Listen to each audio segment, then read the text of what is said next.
ओम शांति। आज 20 जनवरी 2026 के प्यारे बाप दादा के साकार मधुर महावाक्य हैं। आज की मुरली के सार में बाबा समझाते हुए प्रश्न पूछ रहे हैं कि बाप बैठ बच्चों को समझाते हैं, क्योंकि समझाया पढ़ाया उनको जाता है जो बेसमझ है। अब बेहद का बाप ऊंच ते ऊंच भगवान आते हैं तो किसको पढ़ाते हैं? जरूर जो ऊंच ते ऊंच बिल्कुल बेसमझ है। तो बाबा कहे अभी विनाश काले विपरीत बुद्धि हो गए हैं।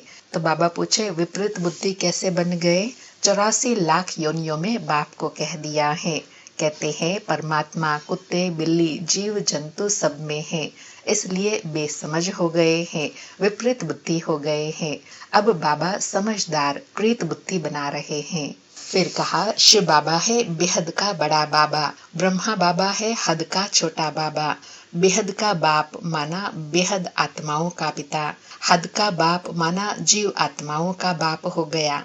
फिर पढ़ाई के लिए कहा कि यह नॉलेज भी सब एक रस नहीं धारण कर सकते हैं। कोई 1% धारण करते हैं तो कोई 95% धारण करते हैं। बाबा कहे जिसने कल्प पहले जितनी पढ़ाई धारण की होंगी उतनी अब भी करते हैं। पढ़ाई कब छिपी नहीं रह सकती, पढ़ाई अनुसार ही पद मिलता है। बाबा ने समझाया है आगे चल इम्तिहान होता है। बाबा कहे बिगर इम्तिहान तुम ट्रांसफर हो नहीं सकते। पिछाड़ी में तुम बच्चों को सब मालूम पड़ेगा कौन कितने नंबर से पास होते हैं, कौन से पद के लायक बनते हैं। बाबा कहे तुमको पुरुषार्थ करना है पास विद ऑनर स्कॉलरशिप लेने का। और कहा तुम यहाँ आए ही हो लक्ष्मी नारायण बनने, तो चलन बड़ी अच्छी चाहिए।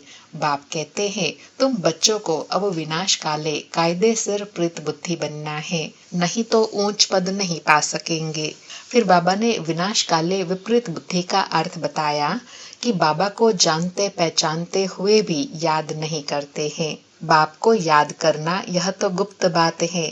फिर उल्हाना देते हुए कहा कि बेहद के बाप को 3-3 4-4 मास तक याद भी नहीं करते हैं। याद नहीं करते हैं तो मालूम कैसे पड़ेगा कि बच्चे याद करते हैं या नहीं करते हैं, कैसे हैं?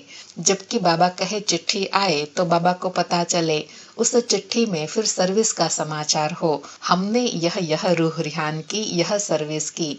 बाबा कहे सर्विस का सबूत भेजे तो बाबा समझे हाँ बच्चे जीते हैं, सर्विस में है। बाबा कहे कहीं तो ऐसे भी देह अभिमानी हैं जो न तो बाप को याद करते हैं न सर्विस का सबूत देते हैं, अपना समाचार भी नहीं लिखते हैं। तो फिर याद से याद कैसे मिलेंगी? जब बच्चे याद नहीं करते हैं तो फिर बाबा याद कैसे करे? बाबा कहे कहीं तो लिखते हैं बाबा हमारी तबीयत ठीक नहीं थी इसलिए पत्र नहीं लिखा। तो बाबा कहे तबीयत का भी समाचार बाबा को देना चाहिए ना। बच्चे याद करते हैं तब तो बाबा याद करेंगे ना, क्योंकि याद से याद मिलती है। फिर स्मृति दिलाई कि भक्ति मार्ग में गाते आए हो कि बाबा जब आप आएंगे तो हम आप पर वारी जाएंगे, कुर्बान जाएंगे। और दूसरी ओर क्या कहते हैं? एक तरफ वारिस बनाते हैं, दूसरी तरफ कहते हैं वह तो पत्थर ठिक्कर भीतर सब में है। कितनी ग्लानि कर दी है। इसलिए बाप कहते हैं यदा यदा ही धर्मस्य ग्लानिर। फिर कहा कि भगवान वाच है ना, मैं तुमको राजयोग सिखाता हूँ। विश्व की राजाई कैसे प्राप्त हो उसके लिए राजयोग सिखाता हूँ। हम बच्चे विश्व का मालिक बनने के लिए बेहद के बाप से पढ़ते हैं। तो बाबा कहे यह खुशी का पारा सदा चढ़ा रहना चाहिए। और दूसरा बाबा कहे भगवान वाच देह के सब संबंध त्याग माम एकम याद करो। यह महावाक्य वही बोल सकते हैं जो निराकार सभी आत्माओं का पिता है। परम पिता ही यह कह सकते हैं जो सर्वव्यापी नहीं है। फिर स्वदर्शन चक्रधारी बनने के लिए कहा कि बच्चों की बुद्धि में यह आना चाहिए कि हम सो अभी ब्राह्मण हैं, फिर देवता बनेंगे, सो क्षत्रिय वैश्य शूद्र बनेंगे। अब फिर बाप आए हैं ब्राह्मण बनाने, सो फिर देवता बनेंगे। बाबा कहे यह याद करो तो भी स्वदर्शन चक्रधारी ठहरे। तुम बच्चों की बुद्धि में तो ज्ञान का चक्र फिरना चाहिए। बाबा कहे एक एक बात अच्छी रीति धारण करनी है, फिर दूसरों को समझानी है। जो कोई भी आए तो सुनकर वंडर खाए। फिर देही अभिमानी निर्विकारी बनने के लिए कहा कि यह काम विकार ही है जो मनुष्य को पतित बनाता है, इनको जीतने से ही तुम जगत जीत बनेंगे। बाबा ने कहा भी है कि काम विकार जीत जगत जीत बनो। मनुष्य फिर कहते हैं मन जीते जगत जीत बनो, समझते हैं मन को वश में करना अर्थात मन को अमन बनाना। तो बाबा कहे मन अमन तो बनता नहीं है जब तक शरीर है, शरीर है तो मन की क्रिया संकल्प विचार चलते रहते हैं, क्योंकि देह मिलती ही है कर्म करने के लिए। मन अमन हो जाए फिर तो कर्मातीत अवस्था हो जाए। बाबा कहे कर्मातीत अवस्था कहा जाता है मुर्दे को, जीते जी मुर्दा अर्थात शरीर से न्यारा होना है। तुम बच्चे अभी पढ़ाई पढ़ते ही हो, शरीर से न्यारा बनने की पढ़ाई। और लास्ट में कहा कि बाप को और सृष्टि चक्र को जानना है, इसको ही नॉलेज कहा जाता है। बाबा कहे ज्ञान का तीसरा नेत्र मिला है तो तुमको इन आंखों से पवित्र चीज को ही देखना है। जब तुम कर्मातीत अवस्था को पाएंगे अर्थात देवता बनेंगे, फिर तो इन आंखों से देवताओं को देखते रहेंगे। बाकी इस शरीर में इन आंखों से श्री कृष्ण को देख नहीं सकते, बाकी हाँ साक्षात्कार कर सकते हैं। बाकी इस शरीर से इन आंखों से श्री कृष्ण को देख नहीं सकते, हाँ साक्षात्कार कर सकते हैं। लेकिन बाबा कहे साक्षात्कार से प्राप्ति नहीं, प्राप्ति पुरुषार्थ से है। सुनते हैं प्यारे बाप दादा के अनमोल मधुर महावाक्य। आज बाबा कहे मीठे बच्चे, बेहद के बाप को याद करना, यही है गुप्त बात। याद से याद मिलती है, जो याद नहीं करते उन्हें बाप भी कैसे याद करे। आज मुरली से प्रश्न है, संगम पर तुम बच्चे कौन सी पढ़ाई पढ़ते हो जो सारे कल्प में नहीं पढ़ाई जाती। उत्तर में बाबा कहे जीते जी शरीर से न्यारा अर्थात मुर्दा होने की पढ़ाई अभी पढ़ते हो, क्योंकि तुम्हें कर्मातीत बनना है। बाकी जब तक शरीर में है तब तक कर्म तो करना ही है। मन भी अमन तब हो जब शरीर न हो, इसलिए मन जीते जगत जीत नहीं, लेकिन माया जीते जगत जीत। सारी मुरली से धारणा के लिए सार है।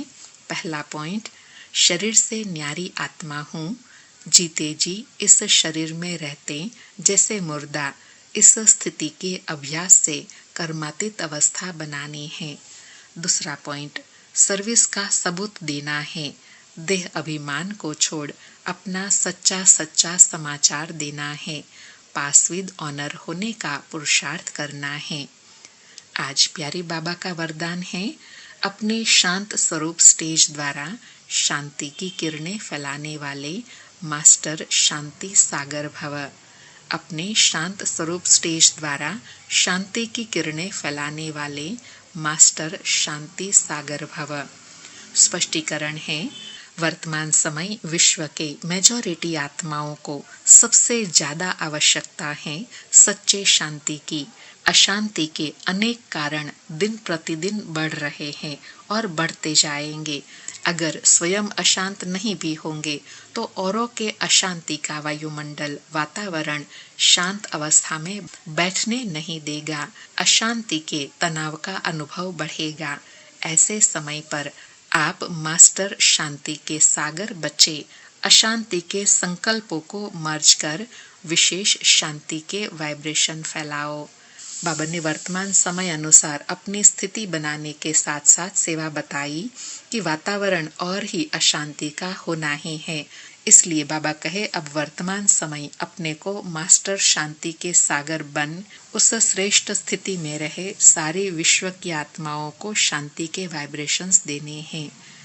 आज का स्लोगन है, बाप के सर्व गुणों का अनुभव करने के लिए सदा ज्ञान सूर्य के सन्मुख रहो। आज के अव्यक्त इशारे हैं, इस अव्यक्त मास में बंधन मुक्त रहे, जीवन मुक्त स्थिति का अनुभव करो। आज का अभ्यास है, अभी समय की बचत, संकल्पों की बचत, शक्ति के बचत की योजना बनाकर बिंदी रूप की स्थिति को बढ़ाओ। जितना बिंदु रूप की स्थिति होंगी उतना कोई भी इविल स्पिरिट व इविल संस्कार का फोर्स आप लोगों को वार नहीं कर पाएगा। आप भी उनसे मुक्त रहेंगे और आपका शक्ति स्वरूप उन्हों को भी मुक्त करेगा। बाबा कहे स्वयं मुक्त रहे, दूसरों को भी मुक्ति का अनुभव कराने के लिए अपने पास बचत का खाता जितना होगा उस आधार से ही अनेक आत्माओं को प्राप्ति करा सकेंगे। बाहर के दुनिया के प्रभाव से स्वयं को भी मुक्त रख सकेंगे और साथी आत्माओं को भी उन वातावरण से मुक्त करेंगे। अच्छा, ओम शांति। शुक्रिया बाबा, शुक्रिया।